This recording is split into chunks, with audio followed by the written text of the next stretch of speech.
Namaste. Greetings to all of you. Grandmaster Cheva Coxey அவர்களுடைய Achieve the Impossible Lotus Sutraலேருந்து இன்னைக்கான முக்கியமான சூத்ரா. Create good karma, help other people and treat people fairly. 3 different points மாதிரி இருக்குது. 3 ரொம்ப எளிமையானது மாதிரி இருக்குது. நல்ல கர்மா உற்பத்தி பண்ணுங்க அப்படின்னு சொல்கிறாங்க. கர்மாவை பாடம் தெரிஞ்சுக்கிட்டவங்களுக்கு உங்களுக்கு என்ன வேணுமோ அதே நீங்கள் உற்பத்தி பண்ணுங்கள்.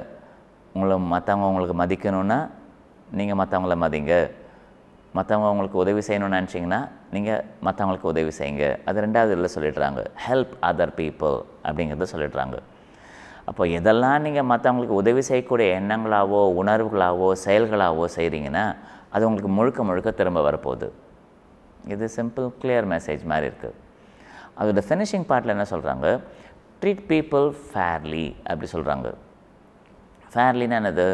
சில வாட்டி நீங்கள் ஒருத்தரோட பழகும்போது அவங்க பேசினது பழகுனது உங்களுக்கு அவ்வளோ பிடிக்கும்னு அவசியம் கிடையாது. அப்போ என்ன பண்ணுவீங்க? உங்களுக்கு எது சாதகமாக இருக்கோ அதை நீங்கள் ஸ்ட்ராங்காக பண்ணுறதுக்கு வாய்ப்பு இருக்குது. சில வாட்டி அதை அவங்கள காயப்படுத்துகிற மாதிரி இருந்தால் கூட உங்கள் உணர்வுகள் கொஞ்சம் எரிச்சலான மாத்திரத்தில் நீங்கள் கடினமாக நடந்துக்கிறதுக்கான வாய்ப்புகள் இருக்குது. உதாரணம், உங்கள் பசங்க இருக்காங்க, உங்களை பற்றி சில விஷயங்கள் பேசியிருப்பாங்க. அதை பேசியிருக்கும்போது அவங்க ஏதோ ஒரு மூடில் பேசியிருப்பாங்க. ஆனால் நீங்கள் அதை பர்சனலாக எடுத்துக்கிட்டீங்க வச்சுக்கோங்க. உங்கள் சொந்த பசங்கன்னு கூட பார்க்காம அவங்கள்ட்ட ஸ்ட்ரிக்டாக இருக்கிறதுக்கான வாய்ப்புகள் மிக மிக அதிகமாக இருக்குது. எனக்கோ செஞ்ச செய்தி, எனக்கோ சொன்ன செய்தி, யாரோ முன்னாடி சொன்ன செய்தி எப்பயோ தான் சொல்லியிருப்பாங்க. ஆனால் அதை நீங்கள் மனசுக்குள்ளே வச்சுக்கிற வரைக்கும் அவங்கள நீங்கள் ஸ்ட்ரிக்டாக அடிமைப்படுத்துகிற மாதிரி, அவங்கள கண்ட்ரோல் பண்ணுற மாதிரி செய்கிறதுக்கான வாய்ப்புகள் நிறைய இடத்துல நீங்கள் பார்த்துருப்பீங்க. நீங்களே செஞ்சுருப்பீங்க, மற்றவங்க அவங்களுக்கு செஞ்சுருப்பாங்க.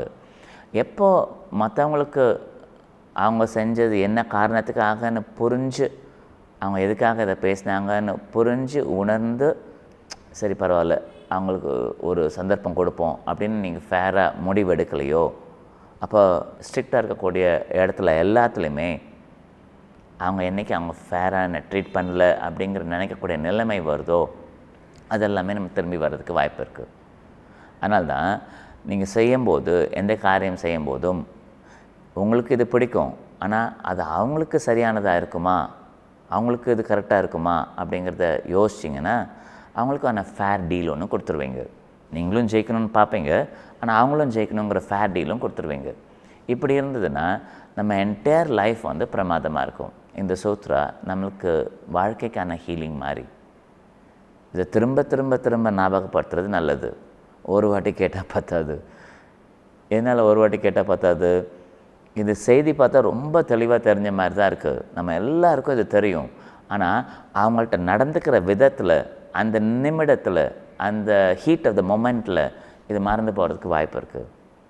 அதனால தான் பை ரிப்பீட்டட்லி ஹியரிங் திஸ், திரும்ப திரும்ப திரும்ப கேட்குறது மூலமாக அது குணமாகிறதுக்கான பயிற்சி நம்ம எடுக்கணும். கேட்டால் மட்டும் பத்தாது, கேட்டதை பயிற்சி பண்ணணும். பயிற்சி பண்ணதை குணமாக்கணும். அப்படின்னா நம்ம தப்பிச்சிடலாம். Wish you a great day. Namaste.